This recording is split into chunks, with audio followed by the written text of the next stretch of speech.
Hi everyone and welcome back to Evocative Scents. Many of you people have been demanding more of Ahmed Al Maghribi fragrance reviews and I totally get that. They have some excellent perfumes at great price points. They are very well blended and most often than not they have great performance. And for a bonus I have also included the Maison Alhambra Woody Oud and no prizes for guessing. Both of these fragrances are inspired from Tom Ford's Oud Wood. Now the original Tom Ford Oud Wood is very expensive, around 27,000 Indian rupees for 100 ml. And generally you can get the 50 ml bottle for around 12,000 Indian rupees. Now 4 years back I had a Tom Ford Oud Wood sample, and for those who don't know that Tom Ford Oud Wood is absolutely legendary among the fragrance community. While I really liked the scent profile of that fragrance, it had absolutely terrible performance, especially for the price. Even a decant of 5 ml is more expensive than Maison Alhambra's Woody Wood. Without any further delay, let's start with the pricing and then we will move on to the packaging. And if you are watching my video for the first time, do consider subscribing to this channel and also hit that notification bell so that you don't miss out on my new videos. Now let's begin with the presentation and packaging.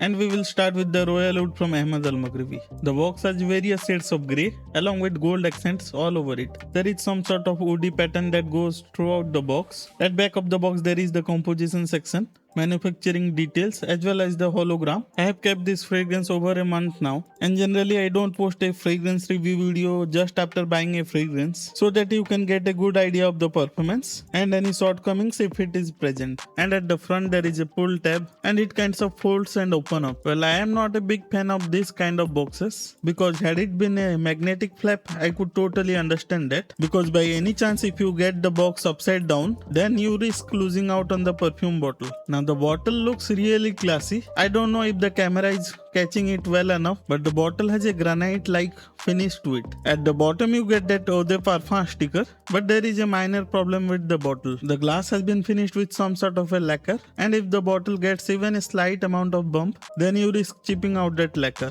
But it also does give it a very rich and luxurious finish to it. Just a small information that I thought I should let you know. And on the front there is the chrome colored metallic badging with the Royal Wood written on it. The Ahmed logo is painted on the front as well. The cap is made up of plastic and is not very heavy, but if you look closely there is a marble like pattern going on it. And yes, this bottle comes in 100 ml. So that's the presentation of Ahmed Al Maghribi. Now let's move on to the second fragrance, Woody Oud from Maison Alhambra. If you have previous experience of Porto Neroli or Bright Peach, the packaging is quite similar, just in different color. That's it. It comes in a cardboard packaging.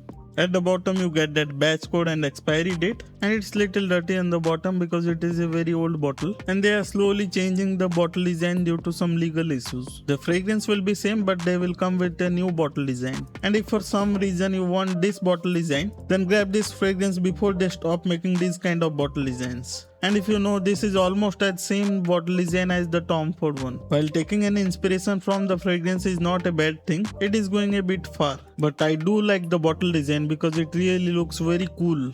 It's a dark bottle but you can see the juice level, while in the Ahmed Al Maghribi it is not possible to do so. That one is completely opaque. Now let's quickly move on to the spray test. The Royal Wood from the Ahmed has some of the best atomizers in the business. It is a very good pressurized atomizer and there is nothing at all to complain about this atomizer. While the Woody Wood has a normal atomizer, nothing special about it. So for overall presentation I would give this fragrance a solid 8.5 out of 10. I will be mainly rating the Royal Wood, not the Woody Wood. But I will certainly share you the details of similarity and differences in their smell structure. While the note breakdown of these fragrances are very simple, the actual smell is very rich, classy and sophisticated. There is mention of agar wood or oud at the top, but I doubt that there is real oud in this because I do not detect any of that pungent, rich Middle Eastern oud note. But there is certainly that fresh, spicy, aromatic cardamom at the top. And from the beginning you can feel the dryness of this fragrance. You are going to get a lot of woody notes from this fragrance for sure. And those woody notes have various subtle facets to it. And what I mean from that is, you will get light floral hints in this fragrance and little bit of sweetness in it as well. That light floral hints is due to the presence of rosewood. It also lends it a very dry, dark and woody quality to it. There is little bit of bitterness aspect to it like a teak wood. And to round this all off, they have cleverly used the sandalwood note, which gives it a tiny amount of creaminess and sweetness to it. It is a beautiful scent and it is masterfully created. And here I am complimenting the original Tom Ford Oud Wood. And these fragrances are heavily inspired from the original Tom Ford Oud Wood. When you are choosing this fragrance to wear, you are very distinct in the crowd. A very classy yet timeless scent. As the scent starts to develop, the initial spiciness and little bit of sharpness goes away.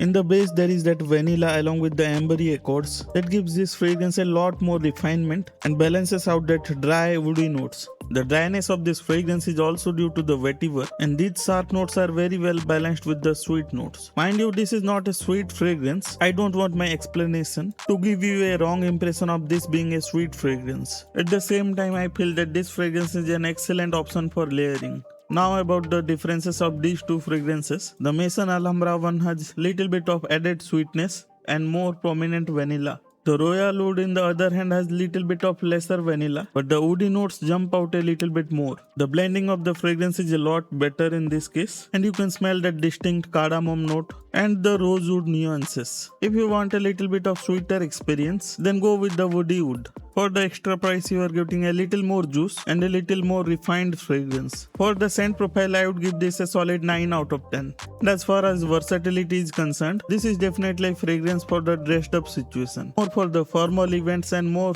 towards the mature side. And I feel that this is a perfectly unisex fragrance, but this is definitely not a summer fragrance. More suited towards the fall, winter, and maybe you could get away with it in the spring. For the versatility, I can't go any higher than 6 out of 10. From my previous experiences, I have seen that most people like this fragrance, but not everyone.